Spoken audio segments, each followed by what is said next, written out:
রুটি ছিঁড়ে নিচ্ছি, তাড়াতাড়ি খেতে হবে। একদম নরম হয়েছে রুটিগুলো, একদম সফট হয়েছে। ডিনার করবো আজকে বেগুন ভাজা দিয়ে। দেখো মা এখানে অনেকগুলো বেগুন ভেজে নিয়েছে, আর এখানে রয়েছে দেখো রুটিও। তো রুটি নিয়ে নেবো আর বেগুন ভাজা নিয়ে নেবো।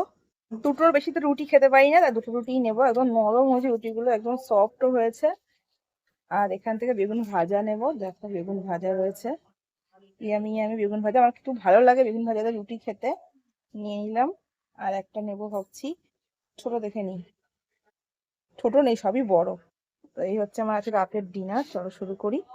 রুটি ছিঁড়ে নিচ্ছি, তাড়াতাড়ি খেতে হবে, তাড়াতাড়ি ঘুমাতে হবে, কারণ সকাল সকাল উঠতে হয় আমাকে ভোরবেলা 4টের সময় উঠে, তারপরে রেডি টেডি হয়ে নামাজ টামাজ পড়তে হয়।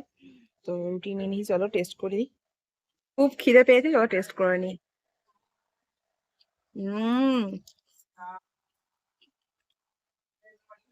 রিভিউ কি দেবো? খুব সুন্দর টেস্ট হয়েছে, অনেকদিন পর বেগুন ভাজা দিয়ে রুটি খাচ্ছি। আর প্রিয় একটা খাবার। এই হচ্ছে আমার ডিনার। ডিনার করে নিই। ভিডিও ভালো লাগলে অবশ্যই লাইক কমেন্ট করে পাশে দেখো। Bye, good night.